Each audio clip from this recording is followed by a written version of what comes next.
This is Terry Kurtz online reporting on Victor Valley, High Desert, and Mojave River Valley events, activities, entertainment, sports, and history. How bad are Victorville drivers? How about second worst in the nation? Victorville motorists have been ranked the second worst in the entire nation in the latest Consumer Affairs study. The recent report published by Consumer Affairs looked at the latest available U.S. Department of Transportation and National Highway Traffic Safety Administration data and compared the rates of crashes involving factors such as bad driving, DUI, and speeding per 100,000 people in cities across the U.S. After analyzing each category, the study authors assigned each city a crash score. Well, with a score of 64, Victorville was surpassed only by Memphis, Tennessee at 77, according to the report.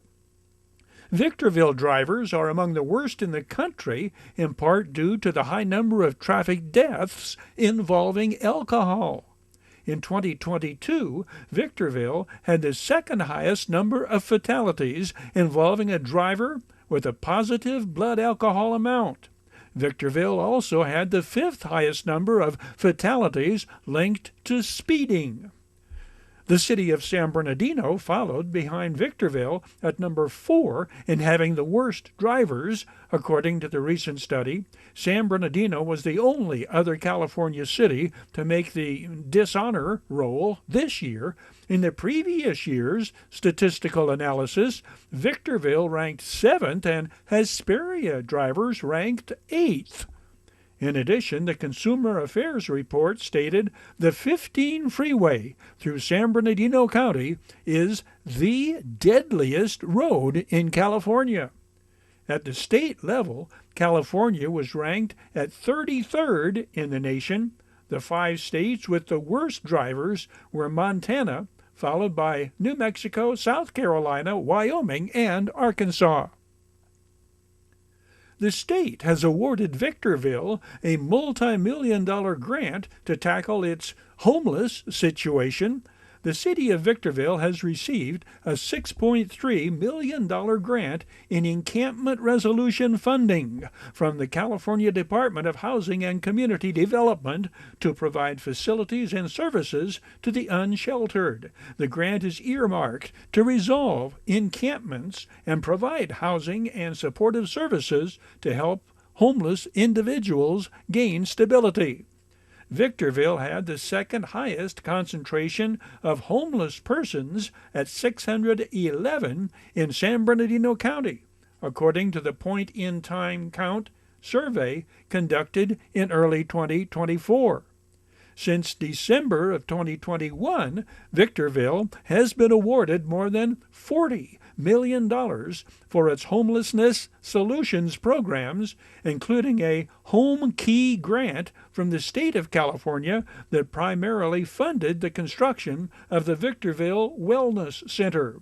The Wellness Center is a low-barrier, non-congregation emergency shelter that offers interim housing and wraparound support services to break the cycle of homelessness.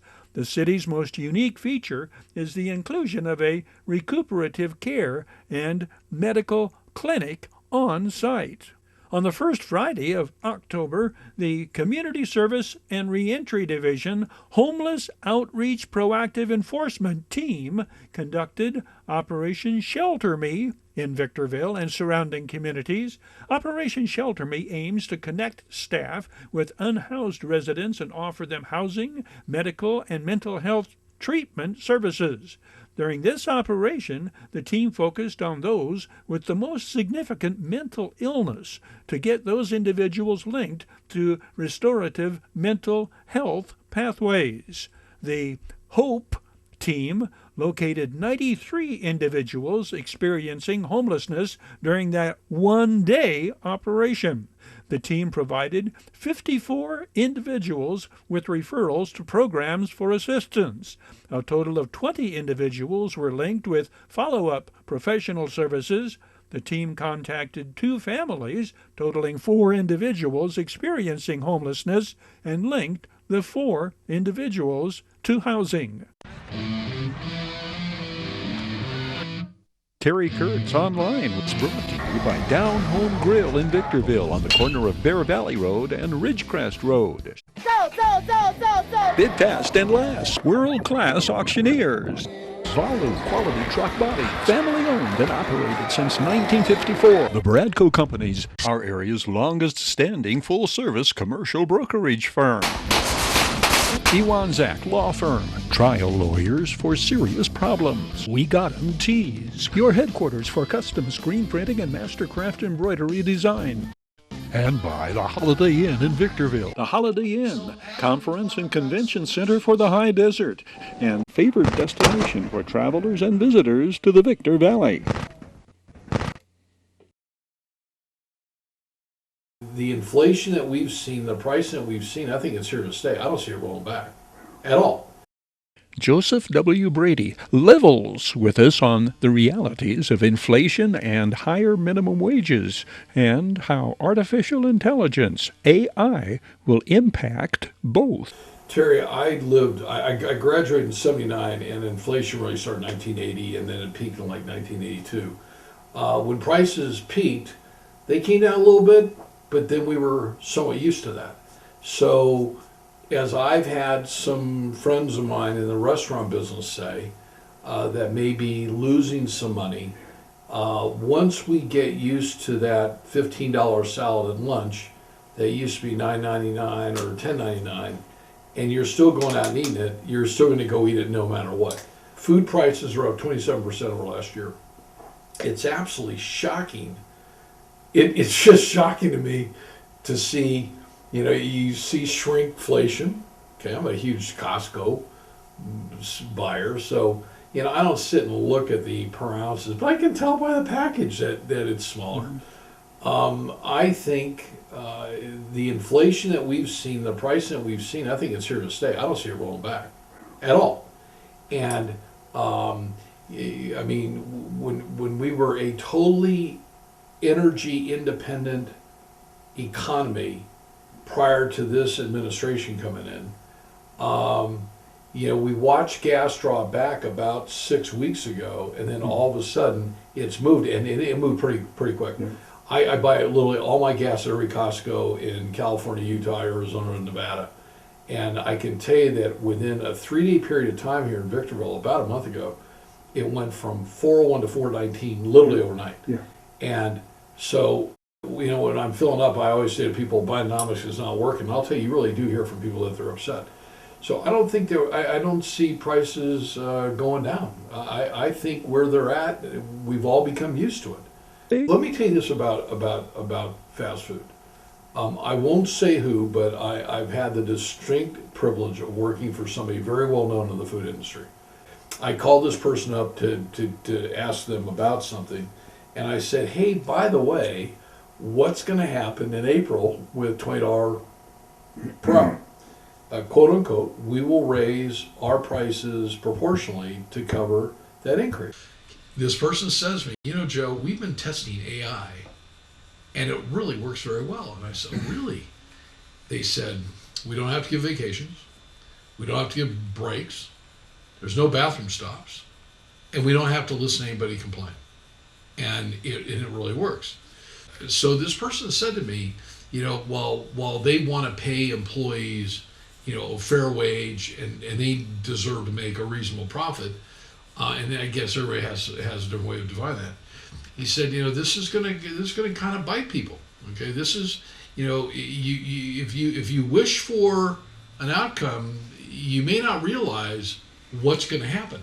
So, Terry, what has always bothered me from an economic standpoint, and we saw this happen with COVID, there are still 10 million jobs available in America right now. But we've got an equal amount of people sitting at home. I really think it's going to hurt a lot of people. I think employers have to make some very, very, very tough decisions. And I think you give it about 2 years, this will be a big discussion about, was this the right thing to do, or should it have been done in steps? Okay. Do you do it in steps? So I mean, you want to be sure workers get paid well. You want to be sure they can afford housing. If you're going to raise the wages and end up killing a bunch of jobs doing it because of AI coming in, then was it all worth it? I don't think some of our legislators up in Sacramento realize that. So. Meet Tom Bogdis, the man behind the curtain of our television production. His home movie of his Hawaii cruise reveals his creative ingenuity and irrepressible and irresistible sense of humor.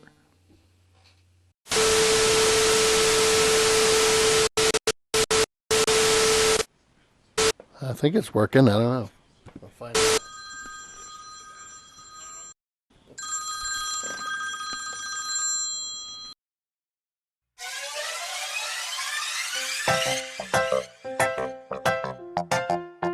Well, here we are. It's 2:30, Saturday the 19th of October, and we just started unpacking some of the bag.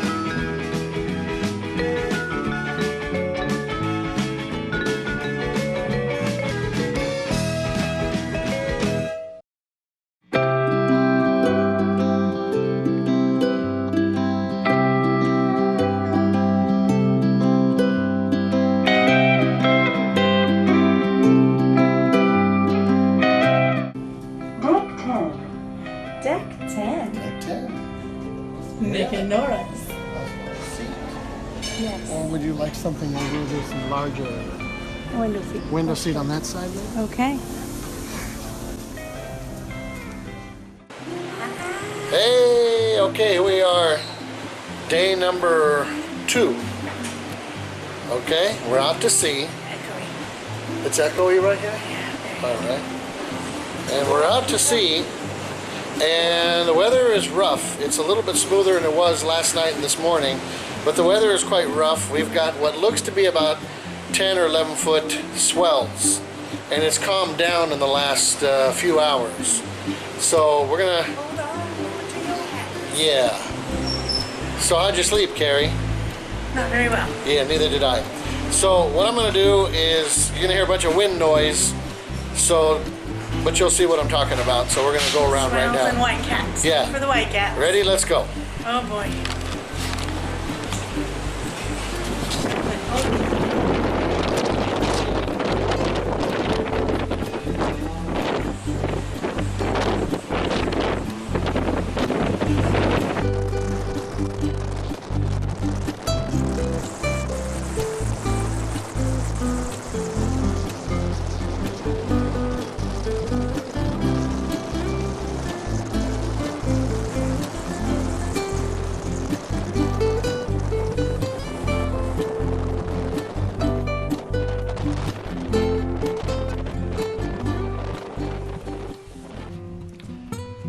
Day 3, just left our room. 3? I just said 3. Day 3, leaving our room, heading to go get some breakfast. Ginger ale. Carrie's got some ginger ale. Now the boat's not moving as bad as it was the last couple of days. So the coffee's not bad. It's very, very strong. You need the creamer. So as Carrie said, we're waiting for the creamer and the guy to come take our order. It is busy in here, although not every table has been taken, but they are busy. So here's the breakfast. Looks pretty good, and there's Carrie, already started. I relax. You got it all over you. Carrie's French toast. French toast with bananas. Yeah, and then we got the other one there, the Eggs, bacon, sausage, ham. yeah, a bagel. Bagel. And I got the pancake where the nuts fell off of it, but that's okay. And then the same breakfast here and some hash browns coming. And the crazy thing is, I got 3 pancakes and all 3 of them were different. Different texture, different the way they were cooked. I didn't save much, but I'm going to show you. The brown one had a total different taste and texture than the lighter one and then the top one. Completely different. I don't know what the deal is on that, but it was cool. Alright, so this is day 3. Our second full day out at sea. Carrie's bored as can be, wants to run me ragged, listening to her tunes now, not paying attention to everything or anything that I'm saying. It's hot. It's like really hot. And check this out. This is what we're seeing right outside our balcony. And it is, I'm going to guess, in the mid 80s with high humidity, 840 miles out, and it's pretty hot. So Pretty hot. Carrie's going to go do her workout on the elliptical. It's weather like Ollie. Yeah. It's going to be hot! And I'm going to watch her because I don't do elliptical. There's a treadmill. Yeah, I don't do that either.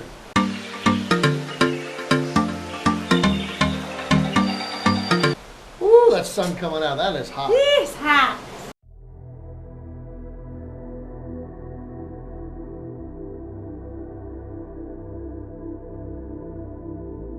Fourth day of the cruise. And this is what we see.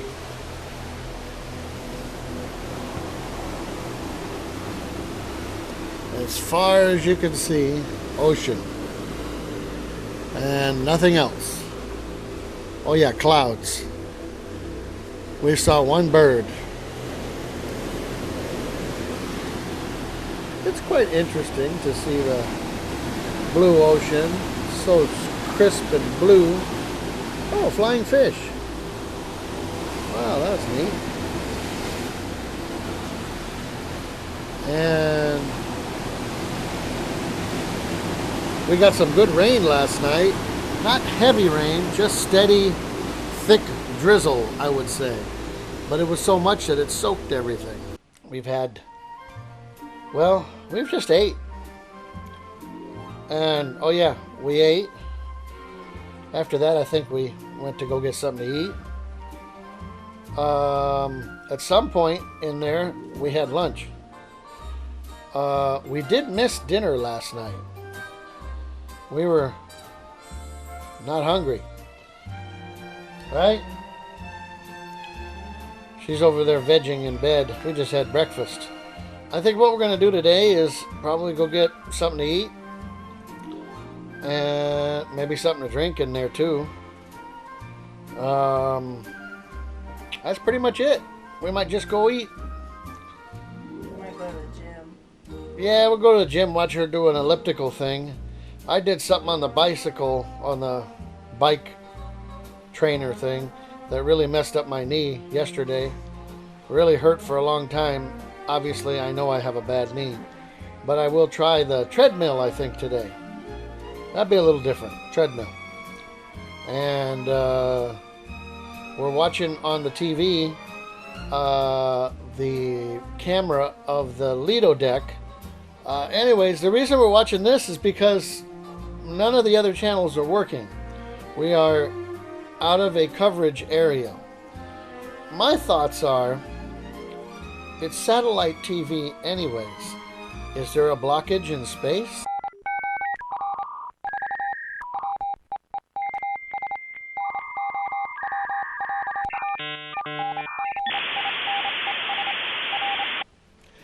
Anyways, we'll wait and see what's going on with that because, well, there's no TV. It's nothing like the sweet spot on Carnival Cruises. We're trying out an afternoon snack here. A little bit of, it looks like shortbread cookies. I don't know what this chocolate one was. What was it? Hazelnut chocolate. Hazelnut. And that there? Coffee cream cake. Sugar-free key lime pie. Key lime? Key lime cake. Cake, okay.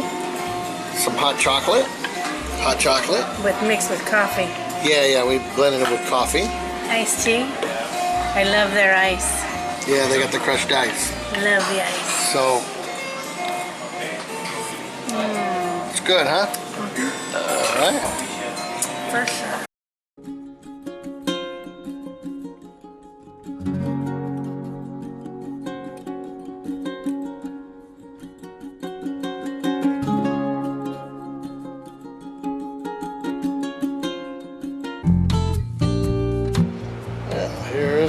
Pearl Harbor, Honolulu.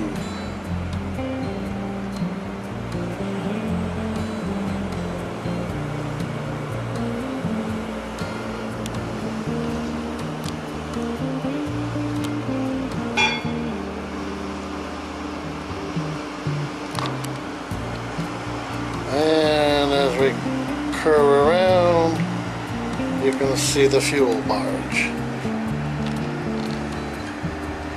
doing their thing.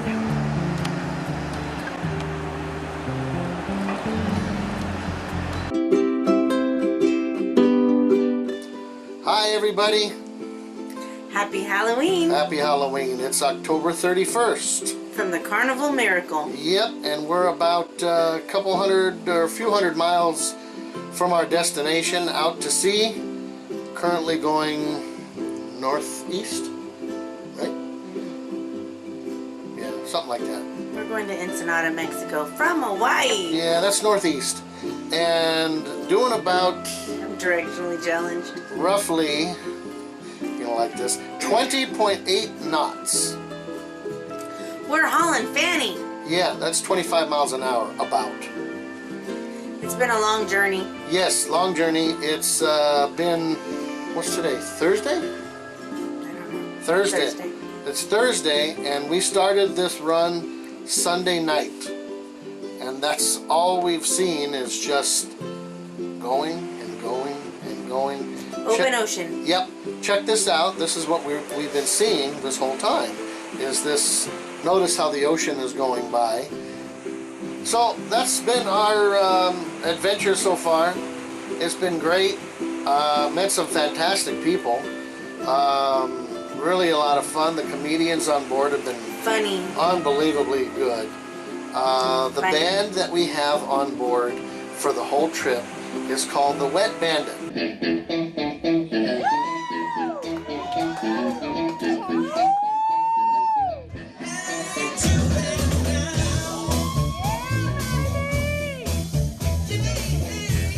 They got Amazing. one sound engineer for the whole ship. We've had lunch with Chloe, our cruise director. Yeah, cruise. So happy birthday to Jacob. Jacob's birthday today. Yep. Happy birthday. Uh-huh. Spend $6 a minute to say happy birthday. This Oh, call cost me yeah. $36. Yeah, cellular.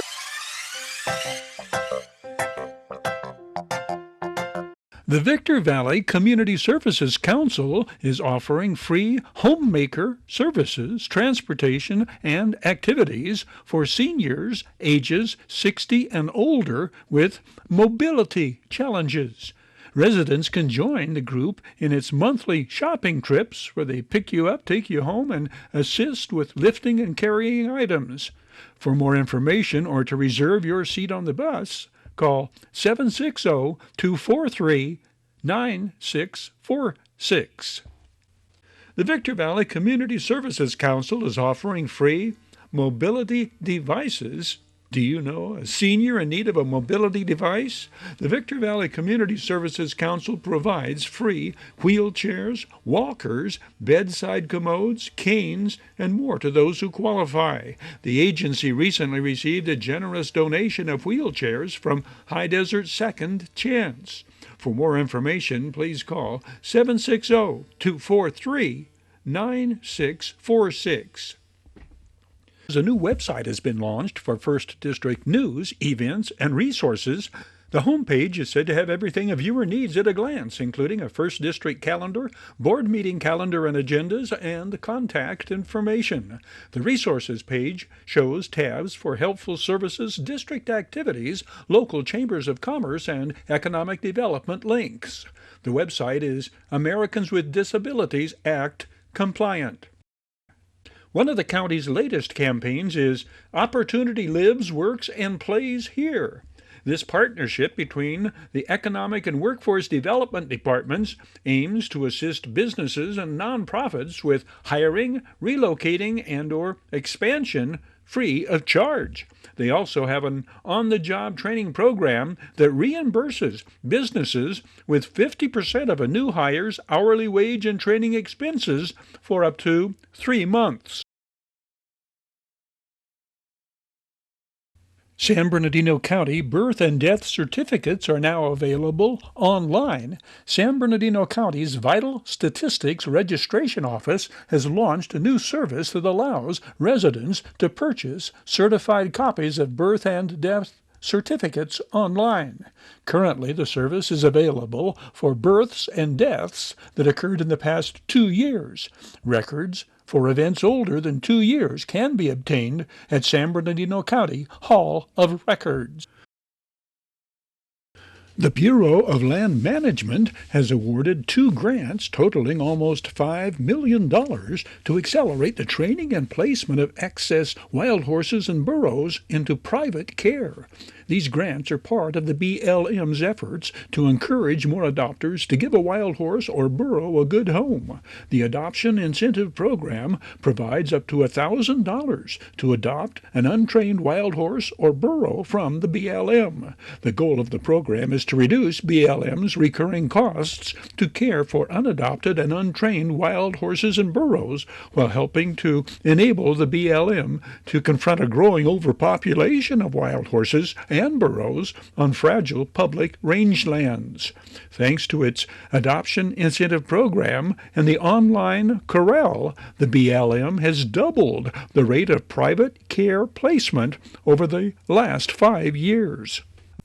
Nowadays, most people know general guidelines when it comes to service dog etiquette. Refraining from petting a service dog while they are working is an important rule, along with knowing that legitimate service dogs are allowed to accompany their owners nearly everywhere. However, one topic that's rarely discussed is the very real possibility that one of these animals may approach you without their owner. Knowing what this means and how to respond appropriately may mean the difference between life and death for a service dog handler. Service dogs are specifically trained to assist people with disabilities, including visual impairments, hearing impairments, mobility impairments, and mental disorders such as post-traumatic stress disorder. Besides assisting the owners with daily activities or alerting them to an impending medical crisis, a service dog fulfills another vital role: to seek assistance from an adult if their handler experiences a fall or medical emergency.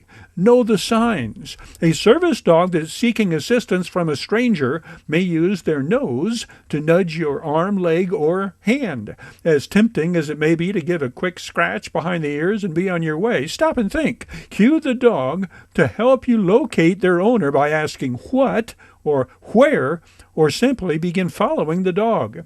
If you ever see a service dog wandering without their owner, stop what you're doing and follow them.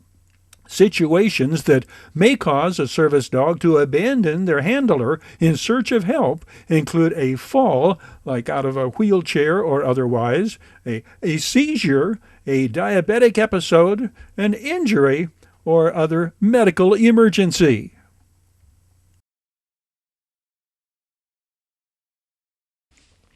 Your help is being sought to clear our San Bernardino County shelters by adopting, not shopping. If you are looking for a new four-legged friend, the First District is home to several animal shelters with dogs and cats in need of loving homes. Local shelters include the Hesperia Animal Shelter on Santa Fe Avenue and the Apple Valley Animal Shelter on Powhatan Road. For more information, please call 760-240-7555. Terry Kurtz here, throwing out an invitation for you to catch up with High Desert Sports activities. Your High Desert Sports Report, showing 3 times every day on Victor Valley TV. 7 and 11 every morning, 4 every afternoon. Your half-hour High Desert Sports Report, the area's only video action highlights coverage of high school athletes, teams, and sports programs, Victor Valley College Rams, and Barstow College Vikings athletic events, including flashbacks to this date in High Desert sports and entertainment history. We hope you'll join us right here on Victor Valley TV. That's a wrap on this edition of Terry Kurtz Online. On behalf of Victor Valley Television Productions, thank you for watching. We hope to see you again next time around.